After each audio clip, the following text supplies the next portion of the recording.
এই শুনেছিস আমাদের নিরঞ্জন নাকি বিয়ে করেছে? কে? ওই পরোপকারী নিরঞ্জন? শ্বশুর খুব বড় লোক। শ্বশুরের টাকায় ব্যারিস্টারি পড়তে বিলেত যাবে নাকি। বলিস কি রে? নিরঞ্জন তাহলে একদিনে কি নিজেকে পর বলে বিবেচনা করতে পেরেছে? তা না হলে নিজেকে ব্যারিস্টারি পড়তে বিলেতে পাঠাচ্ছি কি করে? নিজেকে পর বলে ভাবতে না পারলে নিজের প্রতি এতখানি পরোপকার করা তো তার পক্ষে সম্ভব নয়। বাঁচা যায় তাহলে, ওর পরোপকারের খপ্পর থেকে আমরা বাঁচি। স্কুলে পড়ার সময় কি জ্বালানোটাই না জ্বালিয়েছে। তোর মনে আছে সেইবার সেই ফুটবল ম্যাচ জিতে ফেরার সময় তেষ্টাই প্রাণ যাচ্ছে, সামনে লেমনেদের ঝুড়ি, ও কিছুতেই দেবে না জল খেতে। বলছে এত দৌড়ঝাঁপের পর জল খেলে নাকি সর্দি গরমি হবে, হার্ট ফেলও করতে পারে। মনে আছে বই কি?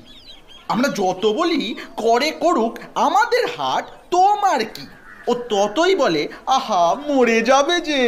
যতই বলি যে জল না খেলেও তো মারা যাব, তা দেখছো না, ও ততই বলে সেও ভালো, তা বলে হার্ট ফেল করে কি সর্দি গরমি হয়ে তোমাদের মরতে দিতে পারি না।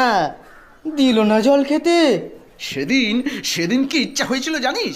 ইচ্ছা হয়েছিল যে আর একবার ম্যাচ খেলা শুরু করি নিরঞ্জনকেই ফুটবল বানিয়ে, কিংবা ওকে ক্রিকেটের বল ভেবে নিয়ে লেমনেডের বোতলগুলো ব্যাটের মতো কাজে লাগাই। এই নিরঞ্জন, এই যে নিরঞ্জন, তোমার কথাই হচ্ছিল। বলি চুপি চুপি বিয়েটা ছাড়লে, একবারও তো খবর দিলে না বন্ধুদের। জানি আমাদের ভালোর জন্যই খবর দাওনি, অনেক কিছু ভালো মন্দ খেয়ে পাছে পেটের অসুখে মারা পড়ি, সেই কারণেই কাউকে জানাওনি। কিন্তু না হয় কিছু নাই খেতাম আমরা, বিয়েটাই দেখতাম কেবল। বউ দেখলে তো কানা হয়ে যেতাম না নিশ্চয়ই। কি যে বলো, বিয়েই হলো না তো বিয়ের খাওয়া। তবে যে শুনলাম বিয়ে করে বড়লোক শ্বশুরের টাকায় ব্যারিস্টারি পড়তে বিলেত যাচ্ছ। বাজে কথা, বাজে কথা। ভুলেও নিজের উপকার করব তোমরা তাই ভেবেছ আমাকে? পাগল। ভাবছি তোদলাদের জন্য একটি স্কুল খুলবো। মুখবোধির বিদ্যালয় আছে, কিন্তু তোদলাদের জন্য তো কিছু নেই। অথচ কি সম্ভাবনাই না রয়েছে ওদের মধ্যে। কি কিরকম জানো না? আরে প্রসিদ্ধ বাগদি ডিমস্থিনিস আসলে কি ছিলেন? আরে তোদলাই তো। মুখে মার্বেলগুলি রাখা প্র্যাকটিস করে নিজের তোদলামি সারিয়ে ফেললেন। অবশেষে তিনি এত বড় বক্তা হলেন যে অমন বক্তা পৃথিবী কখনো দেখেনি। সেটা সেই মার্বেলগুলির কল্যাণেই কিংবা তোদলা ছিলেন বলেই। কিসে যে হলো তা আমি বলতে পারবো না। বোধহয় ওই দুই কারণেই। হ্যাঁ, আমারও তাই মনে হয়।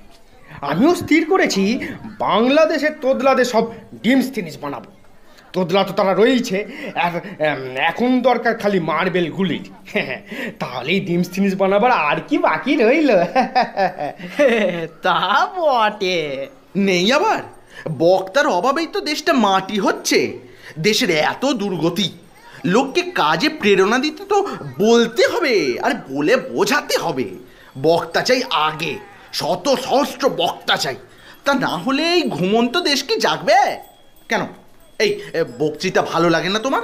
খুব ভালো লাগে থেমে যাওয়ার পর, কিন্তু যখন চলতে থাকে তখন মনে হয় কালারাই এই দুনিয়ায় সুখী। কালারাই? তাহলে আমি এমন বক্তা তৈরি করব যারা শুধু মানুষের চোখ ফোটাবে না, কালাদের কানও ফাটিয়ে দেবে। হ্যাঁ। কি কি বললে? কান ফুটো করে দেবে? নিশ্চয়, না হলে বক্তা কিসে, বক্তৃতা কি? হ্যাঁ, তাহলে ভেবে দেখো, দেশের জন্য চাই বক্তা, আর বক্তার জন্য চাই তোদলা। হ্যাঁ, কেননা ডিমস্থিনিসের মতো বক্তা কেবল তোদলাদের পক্ষেই হওয়া সম্ভব। যেহেতু ডিমস্থিনিস নিজে একজন তোদলা ছিলেন, অতএব ভেবে দেখলে তোদলালাই আমাদের ভাবি, আশা, ভরসা, আমাদের দেশের ভবিষ্যৎ। হ্যাঁ, কি কি ভাবছো? কি ভাবছি কি করে তোতলা হওয়া যায়। তোদলাদের একটা স্কুল খুলবো। সবই ঠিক, বিস্তর তোদলাকে রাজিও করিয়েছি। এখন একটা স্কুলের পছন্দসই নাম পেলেই হয়। ভালো নামের অভাবে স্কুলটা খোলা হচ্ছে না। আরে নামের আবার অভাব কি? একটা নাম ঠিক করে দাও না ভাই। নাম না হলে কি চলে? কেন, নাম তো পড়েই আছে। নিঃস্ব ভারতী, খাসা নাম, চমৎকার। নিঃস্ব ভারতী, তার মানে? ভারতী মানে বাক্য। বাক্য যাদের নিঃস্ব কিনা থেকেও নেই, তারাই হলো গিয়ে ওই নিঃস্ব ভারতী। হুম, ও নাম দেওয়া চলবে না। বিশ্বভারতী ভাববে তাদের দেখে তাদের থেকেই নামটা চুরি করেছে, তারা আপত্তি করতে পারে। কিন্তু বড্ড লম্বা হলো না? তা তো হলোই।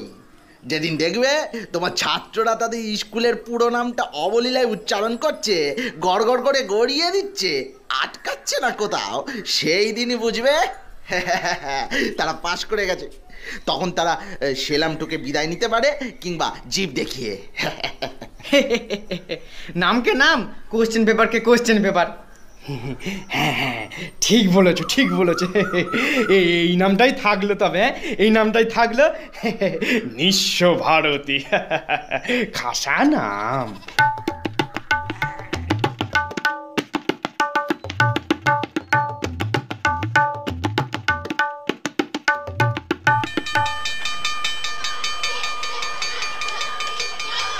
অনেক দিন থেকে স্কুলটা দেখতে আসবো আসবো ভাবি, জানিস, কিন্তু সময়ের অভাবে আর আশা হয়ে ওঠে না। আমিও ভাবছিলাম, কিন্তু অবকাশ পাই না। তারপরে সঙ্গী না পেলে কোথাও যাবার উৎসাহ হয় না আজকাল। আমারও তাই। আজ তোকে পেলাম বলেই এধারে আসা হলো। কিন্তু অনেক দিন থেকেই নিরঞ্জনের স্কুলের খবর কানে আসছিল। নিরঞ্জন এদিকে দেশের আর দশের উপকার করে মরছে, আর আমরা যে এখানে এসে ওকে একটু উৎসাহ দেব, এটুকু আমাদের সময় হয় না। ধিক আমাদের। মার্বেলগুলির কল্যাণে নিশ্চয়ই অনেকের তোদলামি সেরেছে এতদিনে। ডিম সিনিসের মতো বক্তা বানাতে মার্বেলের গুলি অব্যর্থ। আর তাছাড়া মার্বেলগুলির আরও উপকারিতা আছে। তাই নাকি? হ্যাঁ, যেমন দাঁত শক্ত করা, মুখের হাঁ বড় করা। বাহ। হ্যাঁ, আনুষঙ্গিকভাবে এসবও হয়ে যায়। বাহ। এসব লাভ নেওয়াত কম নয়। কাকে চান? মাস্টার কাকাকে, মামাকে কি বাবাকে, কারুকে আমরা চাইনে। নিরঞ্জন আছে। মাস্টার বাবুকে খুঁজছেন আপনারা? ডেকে দিচ্ছি। আমি এই স্কুলের ক্লার্ক। বাহ, নিরঞ্জনের বেশ রুচি আছে। হ্যাঁ, তোদলামির স্কুলে ক্লার্কও তোদলা দেখে রেখেছে, মন্দ নয় তো। এই যে অনেকদিন পরে। হ্যাঁ রে, এই তোদলাদের পাল্লায় পড়ে নিরঞ্জনও তোদলা হয়ে গেল নাকি? তা বোধহয় ঠাট্টা করছে আমাদের সাথে। তা খবর সব ভালো তো? মন্দ কি, কিন্তু তোমার খবর তো ভালো বোধ হচ্ছে না। তোদলামি প্র্যাকটিস করছো নাকি? কবে থেকে? প্র্যাকটিস করবো কেন? তোদলামি কি কেউ প্র্যাকটিস করে? তবে তোদলামিতে প্রমোশন পেয়েছো বলো? ভাই, হিরো হিরো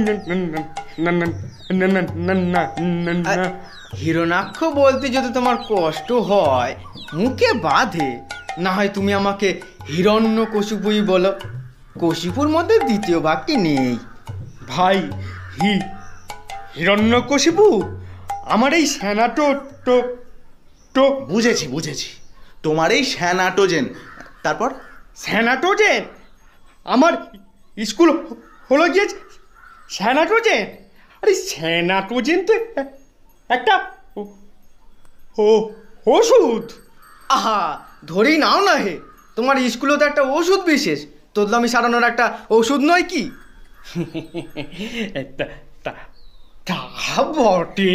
তা তোমার ছাত্ররা কদ্দূর ডিম সিনিস হলো? ডিম ডিম হয়েছে? বলো কি? তা অর্ধেক যখন হয়েছে, তখন এই পুরোটা হতে আর বাকি কি? বাকিটাও হয়ে যাবে, ঘাবড়িও না, লেগে থাকো। আর হবে না। মার্বেলই মুখে রাখতে পারি না তো কি করে হবে? মুখে রাখতে পারে না? এই কেন কেন পারে না? সব সব সব গিলে ফেলে। গিলে ফেলে? হ্যাঁ, এই গিলে ফেলে? তাহলে আর তোতলামি ছাড়বে কি করে? সত্যি তো। তা তুমি নিজে একটা সারিয়ে ফেলো, যেমন করে হোক মার্বেল টার্বেল মুখে রেখে যা করে হয়। রোগের গোড়াতেই চিকিৎসা হওয়া দরকার, দেরি করা ঠিক না। আমার যে ডিস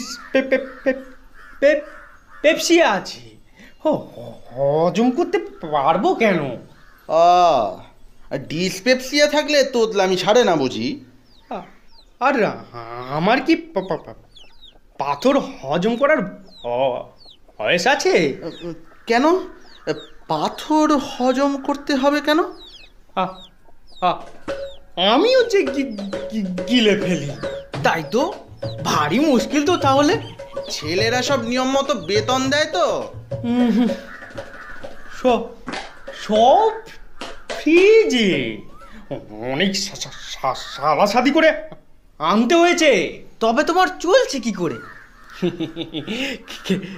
কেন মার্বেল বেচে একজন 10টা 12টা করে খাই রোজ।